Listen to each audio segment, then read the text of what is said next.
If you guys want coins for FC24, make sure you check out MMOEXP.com. Their link is down in the description. They're very fast, they're very cheap, they're very reliable, and if you use my code Rema, you can get yourself a lovely 5% discount. So, what's up guys, it's Ash here and welcome back to a brand new video. I hope you guys are all having a fantastic day so far. Now, in today's video guys, we do have my updated 4-2-3-1 custom tactics and player instructions for you after the new update in FC24.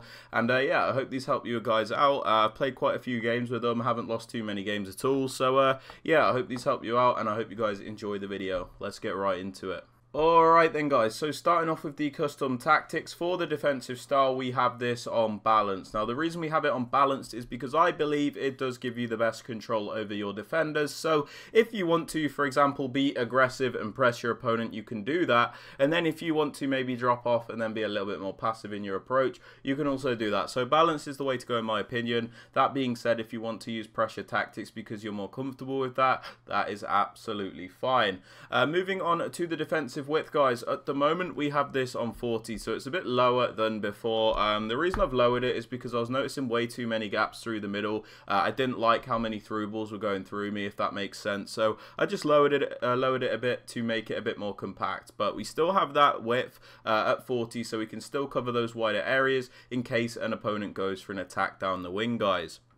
Moving on to the depth, I've lowered this from 71 back to 60. A few people said this as well, but with 71 depth, when you use it, you have to really use the most meta of players. I'm not just talking gold Van Dijk, I'm talking like team of the year Van Dijk. You know, you need the absolute best of the best for this to be effective. That is the pay to win aspect. But if you're like me and you just have like, let's say gold Van Dijk and Maldini, something like 60 is better because you're not going to get caught out as often by your players pressing out of position, that kind of thing. So 60 is better in my opinion. Moving on to the build-up play guys, we have this on balanced. I like balanced because it gives you the most controlled and the most varied forms of build-up. So if you want to play slowly, for example, you can, and then if you want to switch up and maybe play a bit faster, you can also do that. So balanced is the way to go in my opinion. Moving on to chance creation guys, we have this on direct passing. Now the reason we have it on direct passing is because it is just the most meta option in the game. It's not something I personally like. I never have them because it is extremely boring, but in terms of the way this game works, it is the best option you have. Now the reason direct passing is so good is because your attackers will make these runs, the defenders will follow the attacker making the run, and then the attack will like track back so you can cut back to them. So that is the idea behind direct passing. Very boring. You can also do like the 1v1 isolation plays because your attackers often bunch up against the defenders. So yeah, it's not something I really like, but it is something that is very effective and you pretty much have to use on the new gen version of the game. Moving on to the attacking width guys, we have this on 53 at the moment. Not really a specific number you need to use, but the reason we've gone with this is because I find it to be nice and balanced. You know, you could use 50, 55, doesn't really matter. This is just a number I've settled on. Basically, it allows you to go down the wings when you want to with like those wider cams, but you can also play through the middle as well, being as it is a more narrow formation. So I just find a really nice balance with this width, and it's very difficult for your opponent to predict what you're going to do a lot of the time. Moving on to the players in the box, guys, we have this on 5. This is so we can get a few players into the box, of course, but we don't overcommit everybody to the point where we're going to get counter-attacked if we lose the ball. And then for the corners and the free kicks, guys, we have these both on 1, but you can pretty much do whatever you want with that. Moving on to the player instructions, guys. On the striker, I just popped them on stay central and mixed attack. Now, stay central is very important with this one striker formation because, you know, you always need at least one person in the middle. If you have them on balance width, they can get a little bit lost and you might not have a single person in the middle ready to finish off your chances. So balance width, stay central is definitely the way to go there. And I also prefer mixed attack as opposed to getting behind with a one striker formation, as I feel like you get more out of them. You know, sometimes they'll come short to build up, other times they'll run in behind. So stay central mixed attack is my preference, but you can change this if you would like. For the central cam guys, we just pop them on get into the box across.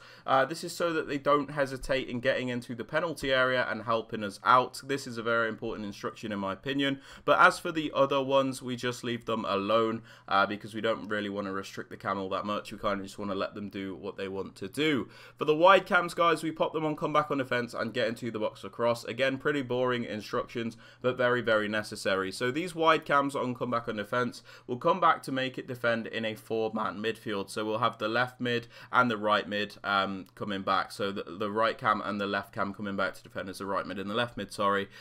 So the reason we do this is because it gives us really good coverage of the central areas with those 2 CDMs, and we also have really good coverage of the wider areas with these cams coming back. So it makes you really nice and defensively sound, and then get into the box for cross as well, so they don't hesitate in getting into the penalty area. For the left CDM, guys, the more defensive minded midfielder of the 2, we have them on stay back while attacking, cut passing lanes, and cover center. Stay back, of course, we don't want this player flying forward if they are more defensive. Cut passing lanes, so they always look to intercept those passes and regain possession for you. And then cover center, so that they primarily focus on covering those central areas, as we don't need them to cover the wings since we've got the wide cams coming back to do that. Moving on to the right CDM, guys, we use a more box-to-box style player. So on this player, because they're going to attack and defend and have like that free roll, we just leave them on the default settings so that they're not restricted to doing specific things. They can kind of help us out in all areas, which is really nice. The only thing we do change is popping them on cover center, so that it'll primarily focus on covering those central areas as opposed to the wing, because as we discussed, the wide cams will come back to do that for us anyway.